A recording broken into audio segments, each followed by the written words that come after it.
Welcome, welcome, welcome. Thank you so Thank much. you. Well, it's my pleasure to be with you. We've been apart for so long. To be able to see everybody is really wonderful. Yes, indeed. I agree.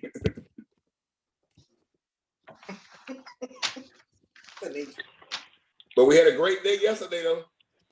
Well, the Lord brought the sunshine. He brought all those people.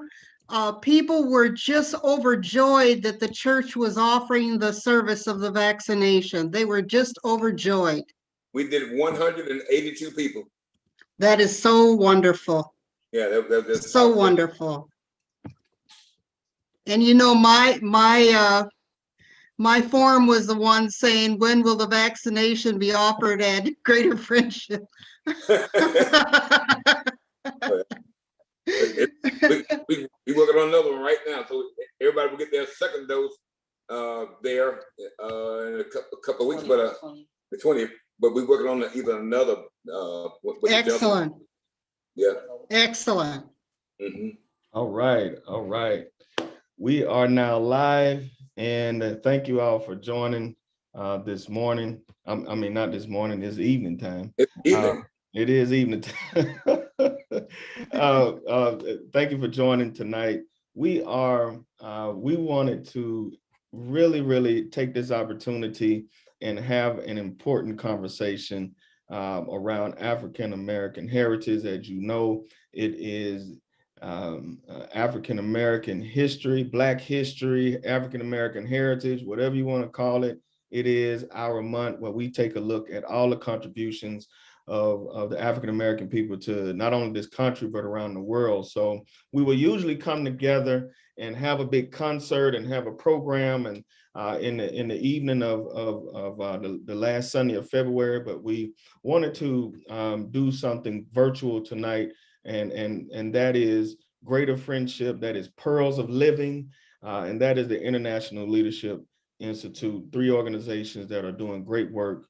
Greater Friendship, of course, Legacy Church in South Minneapolis, Pearls of Living, a organization started by Pastor and Sister Russell that really promotes being better together. If you want to learn more about Pearls of Living, you can go to www.pearlsofliving.org. But it's about bridging a global community through faith-based leadership, consultation, cultural proficiency, community empowerment, arts, health, and wellness. So, and of course, the International Leadership Institute doing great work all around the world, from Kenya to South America to and nationally as well. So we are honored to have Pastor Russell here tonight, and we're honored to have Judge Lajune Lange here tonight as well, to have this conversation about the African American heritage, some things that you might have known, some things you might not have known, but to get a perspective that I know you probably hadn't heard. So you're in for something great tonight. Feel free to ask questions in the comments. If you're on Zoom, you can put it in the chat. If you're listening online live, you can put it in the comment, and we have someone that will respond. But join the conversation. We want you to participate in this conversation as we talk about our culture, our people, and the contribution we made, not only nationally, but right here in our backyard in Minnesota. So I want to start us with a word of prayer. Lord, we thank you for this evening. Thank you for being in the midst. Thank you for bringing us as a people this far. Lord, we made it this far by leaning and depending on you and trusting in you and searching for you. And regardless of how they tried to keep us away from you, through maybe it was through illiteracy or whatever that is, Lord, we always search for you. And Lord, we thank you for keeping us this far and lead and guide this conversation to where we can enrich ourselves and enrich our people, learn more about each other and our heritage. And Lord, bless every single person that is listening, that has joined and will listen. It's in your son, Jesus' name we pray. Amen. Amen. Amen. So I'm gonna now hand it over to Pastor Russell. Take it away. Thank you. I am so happy to be here tonight. Let me start out by saying My wife and I, we're celebrating with someone who's been married for 65 years. Mm. Their 65th year anniversary in marriage. And they thought enough of us to say, come celebrate with us. So I'm not gonna tell y'all where we are, but we are celebrating with them for 65 years. And we've been married for 44 years. So let's say that everybody out there tonight, before we get into our conversation, marriage still works. 65 years and then 44 years with my honey right here. This is my baby. So, and I remember her back when we were 9 years old. When I first looked at her in the eyes, I was like, I think I got saved that day when I looked at her. So anyway, so we are still together. We thank God for this time together. And this particular series with Pearls of Living, this ministry, it means so much to me because it's what my mom was named Annie Pearl. And my mom always had some words. I mean, she was a lady of wisdom, of great knowledge. Although she finished as the valedictorian of her class in high school, she didn't go to college, but she had a whole lot of knowledge. And so that's why we decided to name this ministry Pearls of Living. And this series is called Pearls of Wisdom, because I mean, we're going to try to put some wisdom in some people. And Gerald Lajune, actually, you gave us this name because when I was telling you Pearls of Living, you kept saying Pearls of Wisdom. And that's like, wow, it was a moment that really meant so much to me when Pearls of Wisdom. And I say Pearls of Wisdom because you all tonight, Gerald June Lane is the one that got me to do something that she got me to do what my daddy couldn't get me to do. My daddy begged me for years to go with him to Israel. My daddy went to Israel like 4 times, and he was a tour guide and begged me to go with him. He said, boy, if you go up into Israel, that means more than 4 years of seminary. Just go me to Israel. I'm like, but Daddy, I can't do that flight. I can't fly no 20-something hours to go to Israel. And so I never went because I was afraid of the flight. But Gerald June got my wife and my daughter, he should have go on a flight to Kenya. And I didn't go with him that time because I was saying like, I'm not gonna get on that plane alone. But once they went over there and came back, I like, okay, I'm going. So I went to Kenya the next time, and Gerald June asked me to go, and I was so happy to go. And I'm gonna tell you right now, that first trip to Kenya changed my life. It changed my life. And when we landed in Nairobi, I have found my ministry. And then that was, and ever since then, I've been a different person. So Jill, I want to thank you for that, for encouraging me to go on that first trip to Kenya. And since that time, I'll fly anywhere. I don't care. I'll fly. I'm not afraid no more because I realized all the stuff I was missing because I wouldn't fly. But now tonight I'm saying I will fly anywhere because I know that's where our people are.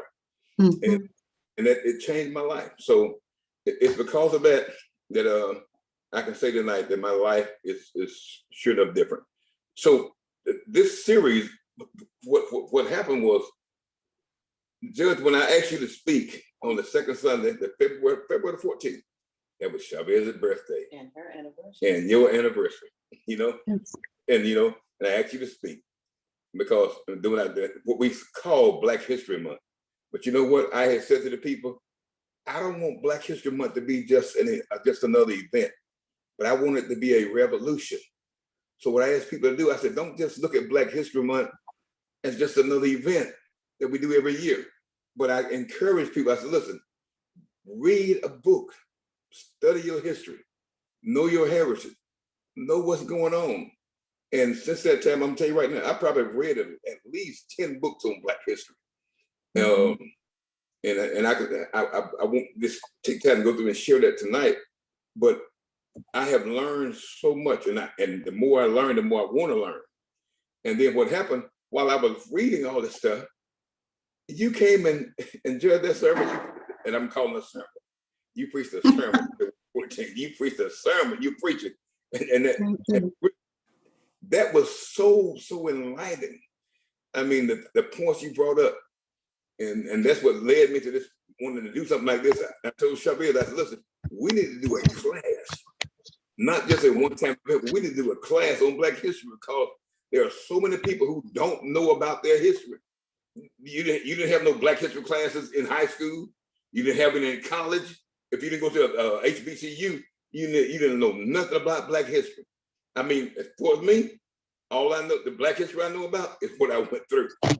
It's how people down me and put me down and made me think that I was nothing but just a disease or something, just some nasty person that shouldn't even exist. That's what I knew about Black history.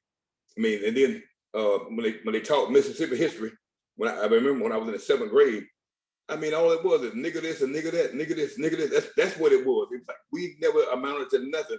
And I felt so bad sitting in those Mississippi history classes. That's all I knew. So, but when I began to read about the accomplishments we made, the things that we've done over the years, then that it enlightened me to want to know more. And then that's when when I was coming up, there was in the 60s, people like Martin Luther King and Jesse Jackson and all those people, they even when we was being put down and called everything, it was those people who said, look, hope. It kept us alive. Look, I don't care what you're going through, you can hope. There is hope. There is freedom. Freedom is on the rise. Even my daddy kept preaching like, God is for you. God is for you. God is for you. And change is going to come. Sam Cooke sung the song, been a long time coming. Change is going to come. So it gave us some hope. But then, Jesse Jackson come along and said, keep hope alive, keep hope alive, keep hope alive. But something happened over the years. And like hope died. I mean, especially these past few years. And I don't want to call his name, 45, made us think that there is no hope for Black America. And that's why I preached a sermon a few weeks ago. I said, hope again. Barack Obama, President Obama said his campaign was about hope and change. Okay, Jesse Jackson, keep hope alive. Barack Obama said hope and change. But after hope and change, then came hope again. And that's where we are right now. And Judge, you came and you preached a sermon and you brought this fire into my life. And I'm telling you right now, this fire is burning so hot right now. Because when you talked about things in your sermon, you talked about what happened in Duluth. You talked about what happened when they were trying to send us back to Africa. And you talked about what happened in South Carolina, the township. And I think that's where we want to start tonight, is let you just kind of highlight some of those things. We got some other questions, but I don't want you to feel tired. I want you to just feel free tonight to kind of expound on some of those things. And I hope this is a conversation that we can expand into the days and weeks and months to come, because this is something we need to know. I bet you a lot of people didn't know about that place in South Carolina. A lot of people didn't know about it. They tried to get us to go back to Africa and then they built a little township. People didn't know about that. But people knew about Duluth, but they didn't know how, the significance of Duluth. So thank you for bringing all that stuff up. And I wanted to do something like this tonight so that people could really have a chance to kind of hone in on some of the things you were talking about. So Judge, thank you.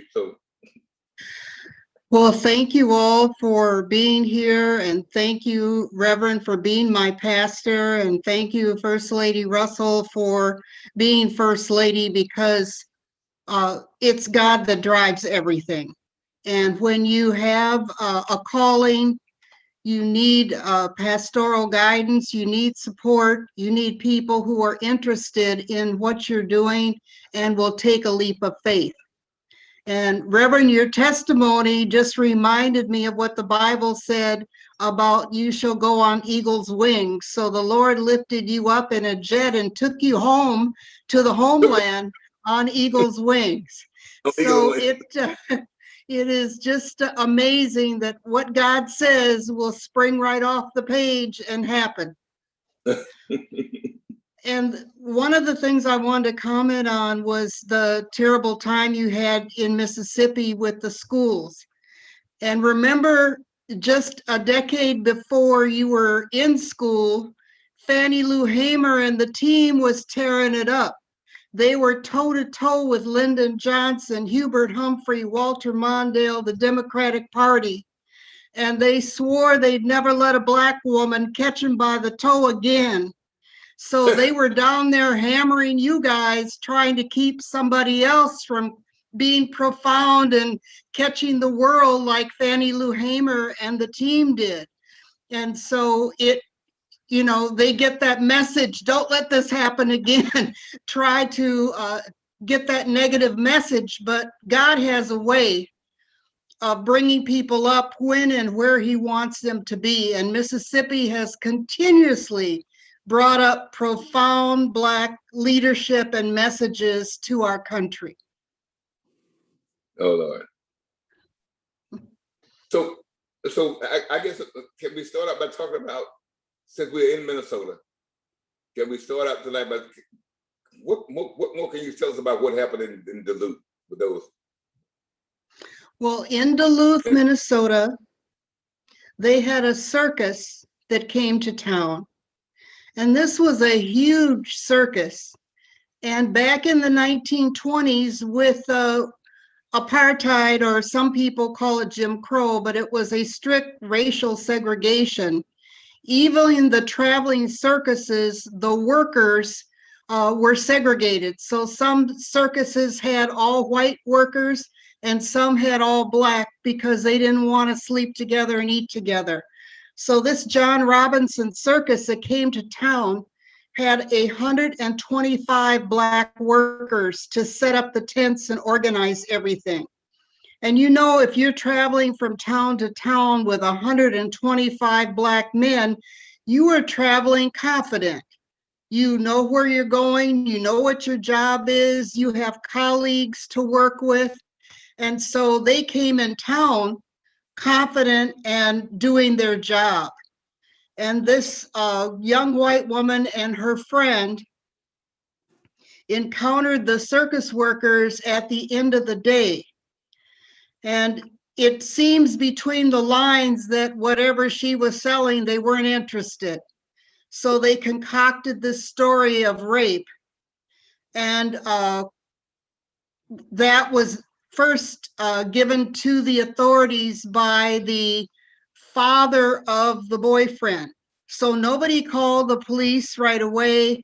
It was like 6 or 10 hours later that the son told his father, who went to the union shop at the mine and made the call to the police from the union headquarters.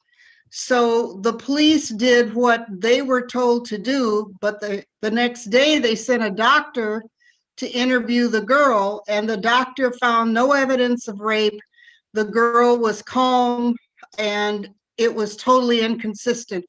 I think a second examination revealed advanced gonorrhea, which meant that she'd had that for a long time. And they kept that from the public.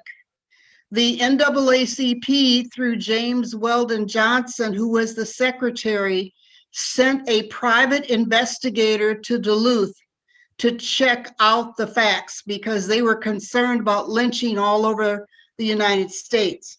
So they sent a private investigator who confirmed that this woman wasn't raped, that there was no medical evidence of rape, and about the situation. So the private investigator sent a letter to the governor asking the governor to form a commission to investigate this lynching and this miscarriage of justice. The governor, who was a member of the St. Paul NAACP, took the letter, the investigator's report, put it in a folder and put it in his desk, did absolutely nothing. And this is that whole thing about white liberals that you have to be careful about, people who say they're with you, but when it comes time to act, they don't step up. So this governor just filed this away, never spoke about it, never intervened, even through all the trials. And there were actually 14 young men who were taken into custody. 3 were lynched, but the other group stayed in custody for 6 months. And the one who you saw who got the pardon, who was on trial, he was in there with the others. But the ones who were never tried, there were 6 of them who were released after 6 months being in the jail in Duluth. So their heads were really turned around backwards to see people lynched and them held on charges where they were clearly innocent. So there was absolutely no connection ever established between the circus workers and this couple. So they had no evidence even to claim that somebody had done something. But Wow. the judges had come down to the police station when the mob was forming. The mob was 10,000 people. So it took a while for them to go out with their bullhorns and gather people to do the lynching. Oh, The Lord. people were inside the police station, these men, behind bars. And the police were told, don't shoot our white folks over these ends. So the police stood by while the mob hammered and clawed into the jail and sawed the bars and opened up the jail and took 3 out.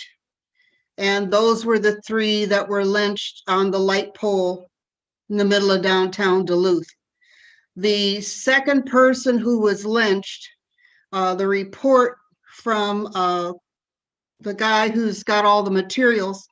This is another thing. Our history is in the apothecary jar owned by white people. So this guy, his father was mayor of Duluth, and he's copyrighted almost all the information about the Duluth lynching, so that these records are literally owned by him.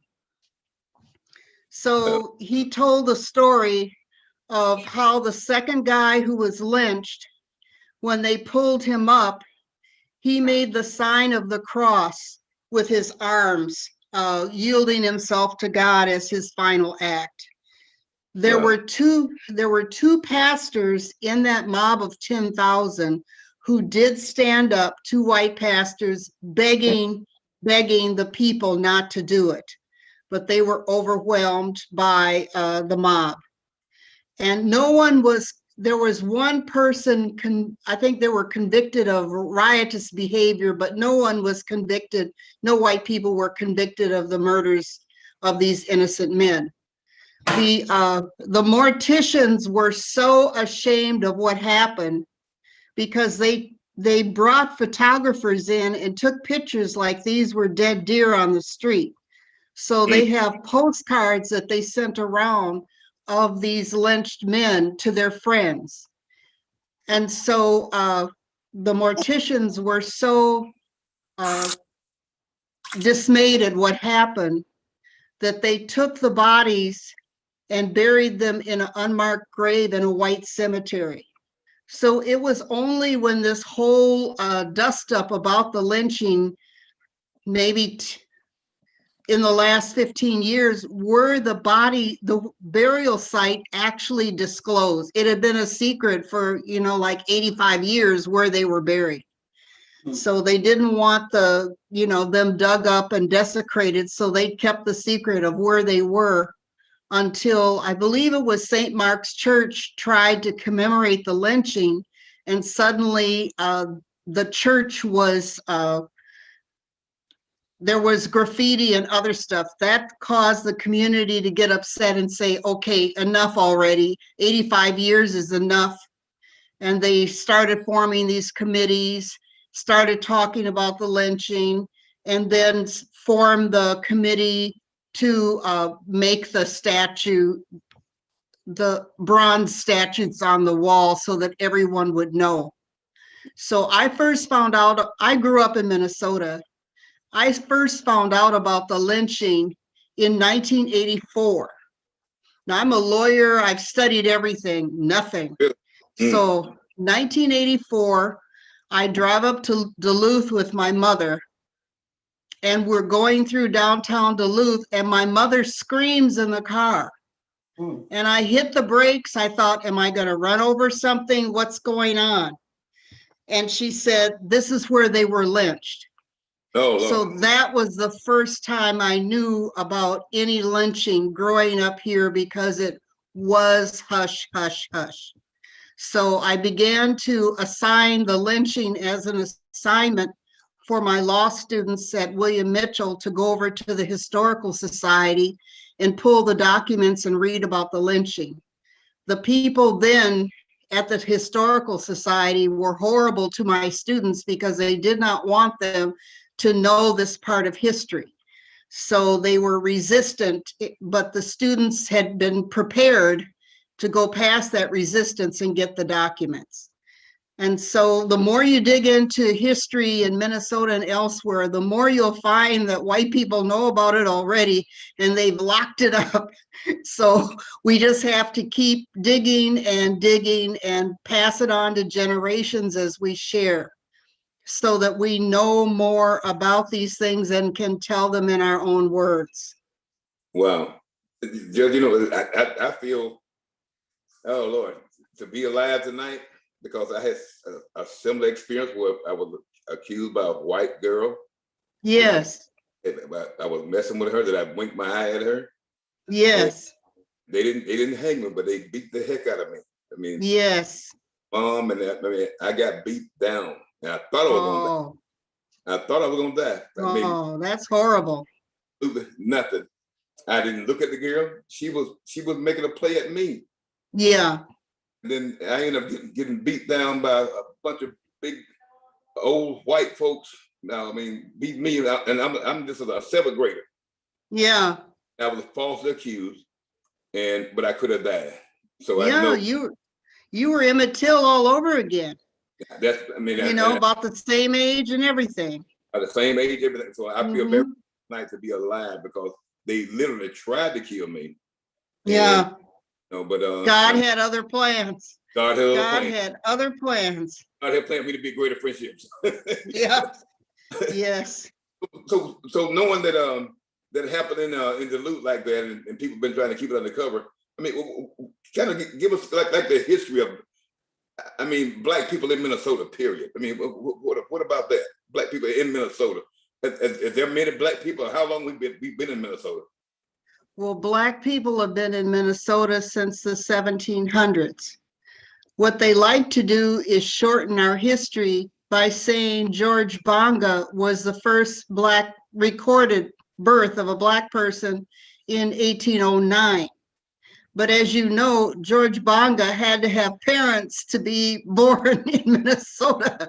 So he had Black parents who were living here as fur traders, and he also had grandparents who were also involved in the fur trade.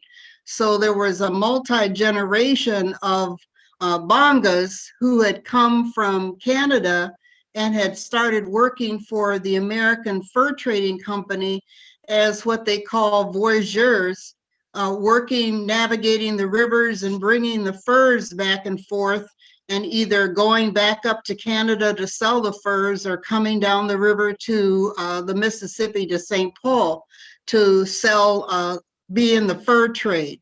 So I think every time they show people portaging and carrying furs, they never show us, but there were quite a few Black people, and it's, further research is required, but I think when the French were in Canada, they brought Blacks from Haiti to help with the fur trade. And so George Bonga has a longer history than what is shared widely, but he was born in 1809, but his parents lived here before that, and his grandparents did too, and they were of African descent. Wow. So I mean, that is outstanding. But so after that Duluth experience, you talked about the NAACP was born in Duluth. I mean, so we share that about in Minnesota, the NAACP in Minnesota. Well, the NAACP in Minnesota was, I think, started closer to 1911 when the national NAACP started, because you had Frederick McGee, who was a Black attorney in St. Paul, who was part of the Niagara Project to help form the NAACP. And he also had the big American Negro Congress in St. Paul before that. I don't have the date of when that Congress was held, but it was a national Congress and had Booker T. Washington and Du Bois and all these people come to Minnesota to talk about social action plan for African Americans. But I think that was shortly after 1911. So there was active NAACP in St. Paul and Minneapolis. But the Duluth chapter didn't get started till after the lynching because people were afraid of offending white people by starting an NAACP. So they saw why people wanted it after the lynching happened. And I believe by 1921, they were fully operational in Duluth.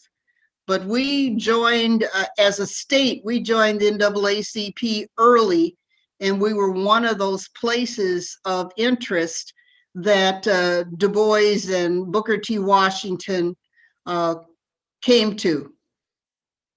Just when you said talk about the lynching and knowing what we're about to face in a few days, the George Floyd trial is going to start. Can you kind of talk about maybe that lynching compared to the lynching of George Floyd? We call it a modern day lynching.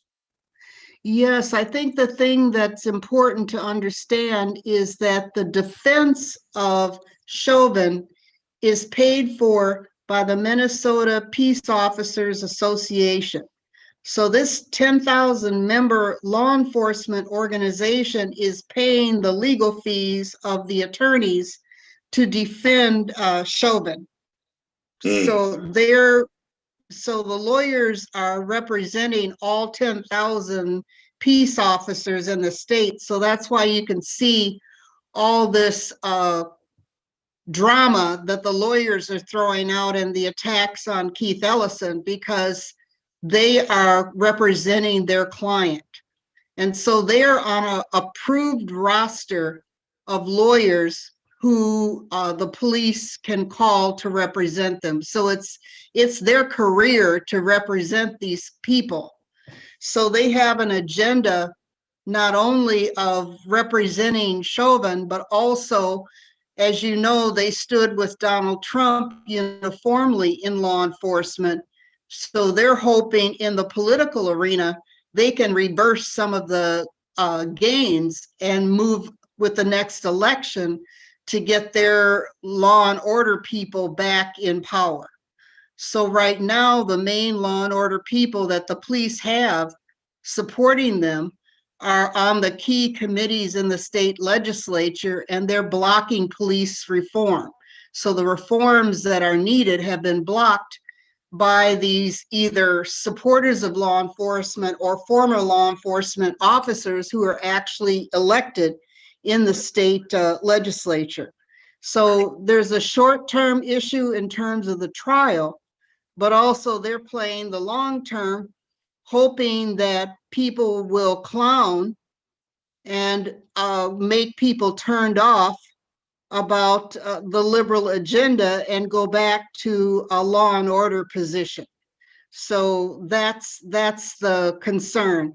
It's kind of like the Chicago 7, where things got so out of control in the streets that the people turned their back on the Democrats and let the Republicans get back in office. So there's the short-term trial, but also the long-term, because we have, I think the city council and the mayor have like 3 big elections because of redistricting.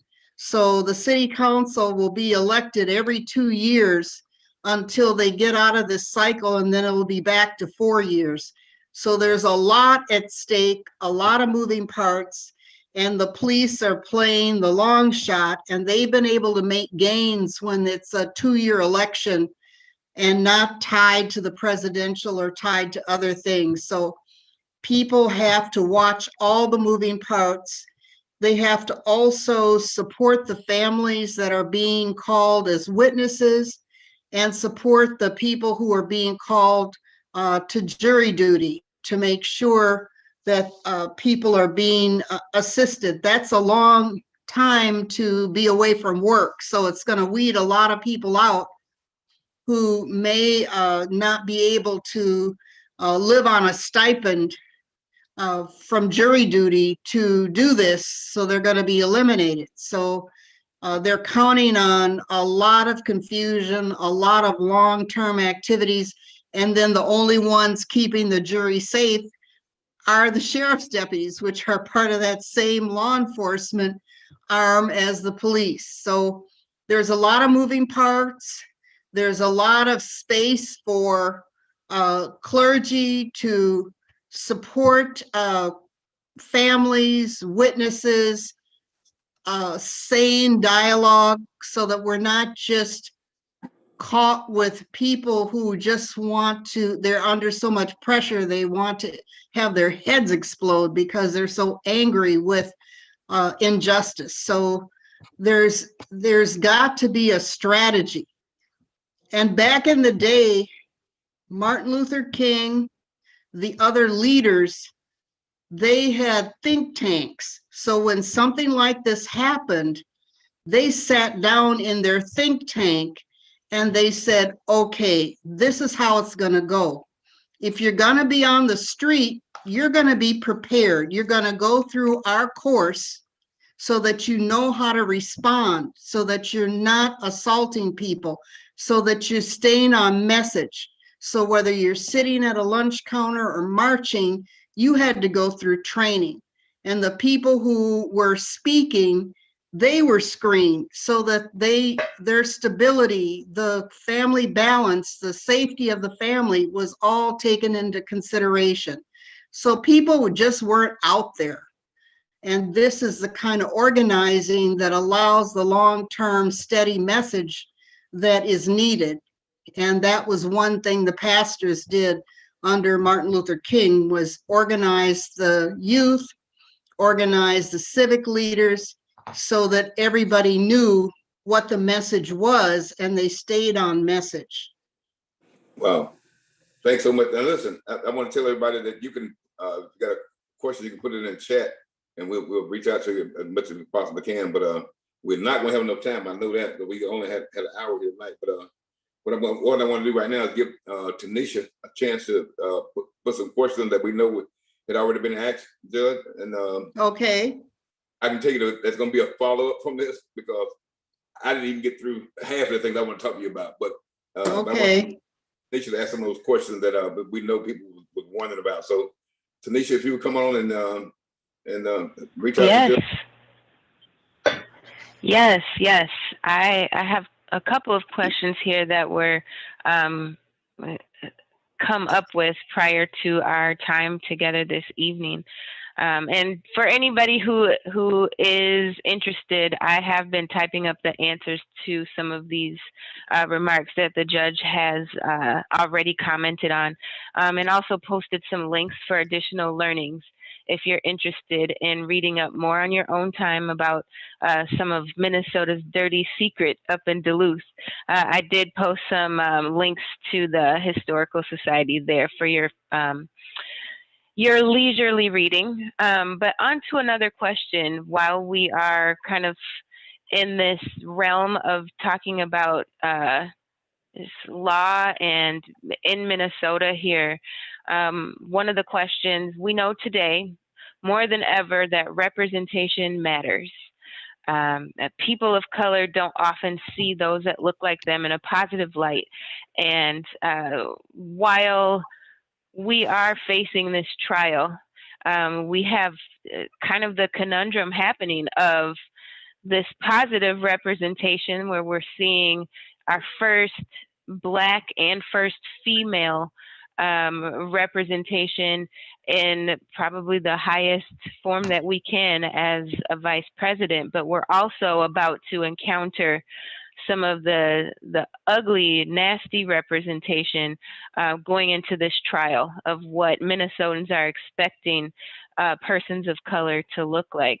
So the big question here, because this is a huge question, what was it like for you being on the trailblazing end of such representation, not only as a Black judge, but a female judge in Minnesota? Well, thank you for the question. It also reminds me to emphasize the room where it happens. So there's a lot of representation that goes on in various places, but each important act has a room where it happens. So with the Chauvin trial, the room where it happens is going to be down at the government center in front of a single judge. And fortunately, I advocated for the trial to be streamed on television because I know how the media will skip over and characterize testimony. So the public is going to have the opportunity to see the trial and see the whole thing rather than just hear the voices of the attorneys. And so with the trial, at the end, the judge is going to say, decide the case on the evidence, and what the attorneys say is not evidence. So the attorneys know that, but the public doesn't know. So the attorneys are saying a lot. And by being a judge in Minnesota and being the second African-American judge, I got to see inside the room where it happens how these attorneys operate. And I was fortunate that I had an outstanding African-American woman come 2 years ahead of me as the first Black woman judge. Now, this African-American woman was a member of Sabathani. She grew up in South Minneapolis. She also went to Bryant Junior High School, where I went. She also went to Central High School, where I went. She also went to Augsburg College, where I went, and she also went to the University of Minnesota Law School. So when you have somebody ahead of you who's paving the way, who's also from your community and does an outstanding job, it makes it so much easier to be number two, because you are so proud of number one that you want to do an outstanding job yourself. And so being the second judge, I had what you're now hearing from Biden, the 100-day plan. I had a secret 100-day plan in terms of what I was going to accomplish in the first 100 days, because the assumption was that we go through the world backwards. We don't know how to do a job. So some of my supporters told me to hire this legacy court reporter. The judge I was replacing, his court reporter still had, I think it was 2 or 3 years left before he could retire. So I hired this legacy court reporter, gained the support of his supporters, and also gained the institutional knowledge that you need in terms of navigating the system. Then once I did that, I was able to start hiring African-American court reporters, African-American law clerks, being an employer for 21 years, giving people jobs. And because working for me was harder than working for other people, I also gave my employees a Christmas bonus so that there was acknowledgement that their high professional work was appreciated. And so we also helped those clerks to go on to good jobs in the legal field. So it's about not just hiring people and throwing them away. You have to hire people, appreciate them, and help them navigate to the next level. So that was the opportunity to show people from the inside and train more and more people who could understand the beast from the inside and then go out and be lawyers. So My law clerks are like college deans, they're judges, they're all successful, and the same with the court reporters, they all had good careers. So you have to leave the world a better place than you found it.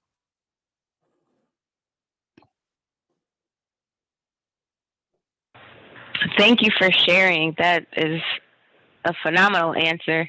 And it definitely inspires me to go do some more research myself. And it's wonderful to know I traveled those same roads, being an Augsburg College graduate as well. So Yes. I appreciate you sharing. Yes.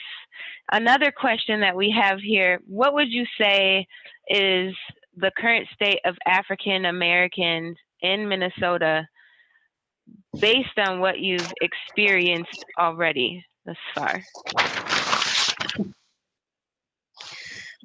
I have to look at my notes. Oh, that's okay. Well, African Americans in Minnesota have been impacted like the rest of the country. We have lost 3 years of life expectancy in the last year. So we're going out of the world backwards. We were almost the worst in terms of stats in the United States, and now we've had another huge setback. So we are living in the land of the liberals with one of the highest incarceration rates. We're in the top 5 incarceration rates of African descendant people. We have one of the number 3 fastest eviction court in the country that can throw somebody out in the street on an unlawful detainer. And now to get assistance with rent or to fight an unlawful detainer, you have to have access to the internet, access to attorneys, and the right bandwidth to make an appearance when those evictions start. And you have to have knowledge about the rent relief programs that are available and have internet access and access to your landlord to even qualify for those. So we also have the lowest housing rate almost in the whole country in terms of home ownership. But on the other side, we are spending millions of dollars of tax money with these corporate homeless shelters like downtown, housing people on a hamster wheel of so many weeks, when we could look at direct assistance with the landlord, look at financial literacy, look at how to help people buy homes.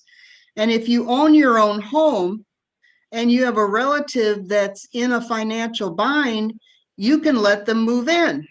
But if you're in public housing and you have a relative that's in a financial bind, then it's up to the rules whether or not, and they may only be able to come for a week or something. So we're in a position where we can't help our own and we can't pass wealth on. But we weren't in this position all the time. Reverend asked, how did we get into Minnesota? And one way that we came into Minnesota was through being slaves at Fort Snelling. I think there's at least 45 slaves that have been documented that have worked at Fort Snelling. And we also came after Lincoln signed the Emancipation Proclamation by barge. A huge number, I think close to 200 African descendant people came by barge to St. Paul.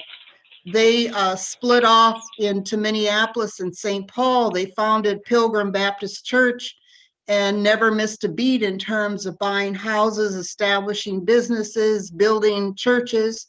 And so we were able, from those early roots in Minneapolis, to build Bethesda Baptist Church, St. Peter's AME Church, St. James AME Church, which was started in 1863, and Pilgrim Baptist Church, which was also started at the same time. The white Baptists were stingy with the formal papers. They wanted a Black pastor to have a certain amount of education, so they delayed the issuance of the papers, but they would have issued in 1863 if they had done right by the congregation. So we came here with just the clothes on our backs, And we used our industry to build institutions, the churches and places where we could educate. And we also used our collective efforts to buy property and own property, because people understood for 400 years they'd been denied the right to own property. So it was important to own property and have your own businesses. So we established long-standing, strong businesses and kept them. And some are still around, some have changed, but many Black businesses continue to cycle in and out in terms of ownership. The city has failed to really take an arm in terms of the vaccine campaign. We have a Department of Health in the city of Minneapolis, and I can't get anybody to tell me what they're doing, but they have a budget, but you don't hear from them with COVID or anything. And we have one of the worst cases, chronic cases of what they call STDs in 55411 zip code. And I only learned about it because I discovered a book called Morbidity and Mortality, which a doctor was receiving, and I opened it up and it was charting the STDs in 55411. It was like national news for the insiders to track, almost like Tuskegee, just to track the decline and spread of persistent venereal disease, but not a public health approach in terms of testing and treating. So that's what we have to ask for with everything. We have to demand that we have state-of-the-art testing and treating, and we have to return to having a community with Black doctors. I was fortunate enough to grow up with a family of Black doctors. Dr. Brown and his family, they were related to Lena Smith.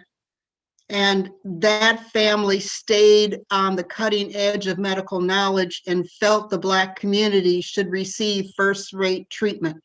So we knew we could get the proper answers, the proper referrals, and as much time as we needed to talk to the doctor. And so we need to be able to start talking with our kids. And Dr. Russell, you are in the key position, because in order to go to medical school, you've got to start with kids in elementary school. They've got to study the extra math and science that's not being offered as part of the Minnesota education plan in order to be able to qualify for medical school.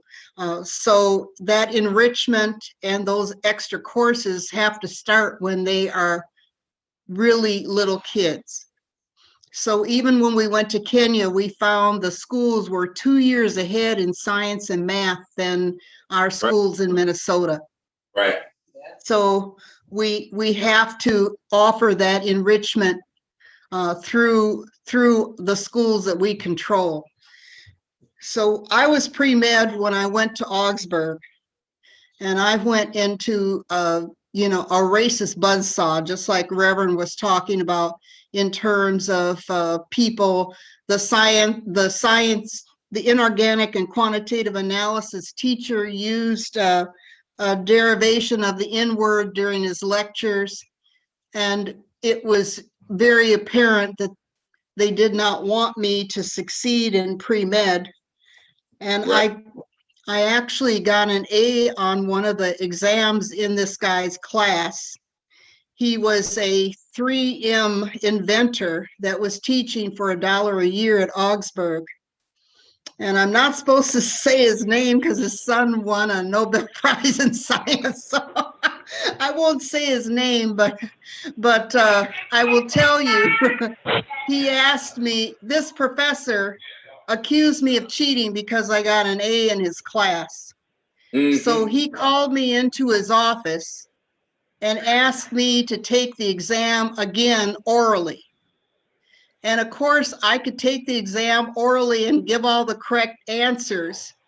And our parents taught us not to call people stupid fools, but this guy was giving the same test that I had in another course. So of course I knew the material and I could pass a test twice because he'd taken it from another professor.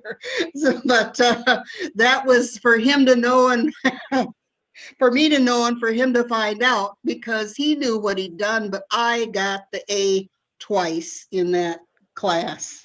So Wow. it was like spider and the fly dealing with, and I'm sure all of you had some person that just didn't want you to make it and just kept coming, trying to disappoint. So that's part of the Minnesota Nice experience, that they claim there's nothing wrong in Minnesota, but there's all these problems. Let's see here. But just, I mean, our time is running out, and this is going to definitely have to be a continuation in our conversation. But and I guess going forth, I was thinking about what you said about how they gave us this place in South Carolina.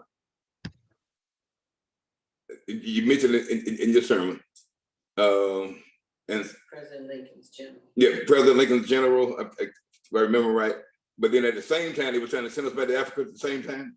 They built this place in Nigeria, whatever, or in Liberia. You just talk about this for a quick minute. Yeah. Can you still hear me? My screen is blanked out, but yeah, you can hear me okay? Yeah, we can hear Yes, you. ma'am. Okay. Well, what happened was, you know, the United States was formed by corporations. Corporations started the Virginia colony so they could make money. So this same corporate mentality went to what is now Liberia. And of course, they discovered rubber there and other things they thought they could make, which was kind of keeping slavery going in a new location. They told the free blacks that they could now become the business class. They could own the businesses and they could be the shippers and the sellers and the merchants, and that the free blacks should go to Liberia so they could be the ruling class. And Liberia, these areas were open in Liberia for a reason. Liberia has a horrible problem. It continues to this day with malaria and other diseases. There was lack of development, lack of infrastructure, and these people by 1830 that met at the AME Mother Bethel AME Church had been in the country for some of them for 150 years. So they weren't about to give up their investment in the United States to go off on a wild dream to Liberia to start another country. However, there were some people they were able to, who were free blacks, they were able to gaslight and cause them to go to Liberia. They were free Africans. They gave up what became the opportunity for citizenship in 1865 to go over to Africa with this promise that they would be the ruling class.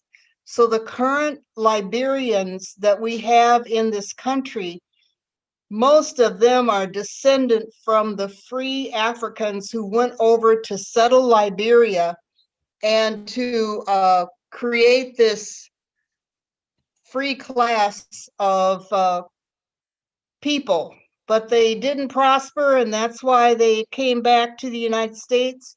And now they're under temporary protected status because of all the civil wars and disease, Ebola, everything. And they have to keep getting their status renewed. But the Liberians in Minnesota have prospered. They're running for public office. They have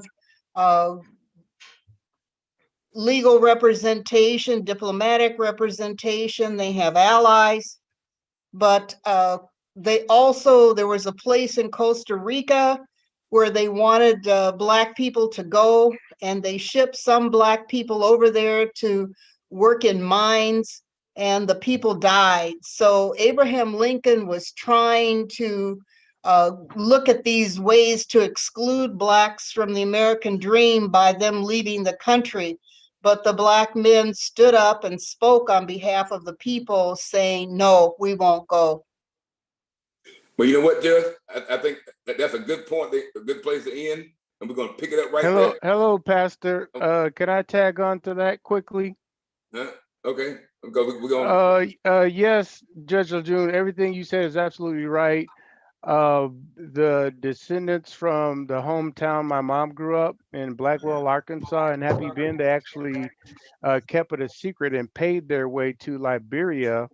And just as you said, they found that the soil was so hard to till, crops were impossible to grow, and they actually paid their way back to Arkansas, even though they knew they had to deal with the racism. They knew that at least that there was fertile soil where they could at least feed themselves and farm the land. So absolutely, that's part of our history, and it's found right there in Blackwell and Arkansas and Happy Bend, Arkansas. Thank you. Yeah, So, thank you for that. Yeah, so here's where we are. Black History Month, although it's February 28th, tomorrow, March 1st, it does not end. We're going to continue this conversation because it's so important. As I said from the very beginning, it's time for a revolution. In order for that revolution to happen, we got to know our history. We got to know where we come from, where we come through. I mean, just like even the stories that I'm telling, people need to know what we come through and being where we are right now. Yes. It didn't happen. Listen, and if we're not careful, we can really be in trouble. Repeat what some of the things that happened in the past, and because, but especially with that insurrection at the Capitol. So that's why I think this conversation is necessary. So I'm going to say to all of my Facebook followers, my Zoom followers, whoever you are, we're going to continue this conversation with Judge Lajune Lange, historian par excellence. So, Shabir, do you have anything else for us this time? But we'll pick this up. I won't say when, but just watch your email and listen for the next section. All right. Thank you so much, Pastor Russell. Thank you so much, Judge Lajune. Thank you so much, Tanisha, and everybody for joining tonight for this very important conversation. Like Pastor Russell said, look out for part 2 to this conversation, as well as an expansion on these conversations about different areas and topics that have to deal with our culture, have to deal with our society, have to deal with us as people of God, have to deal with us as people of the church.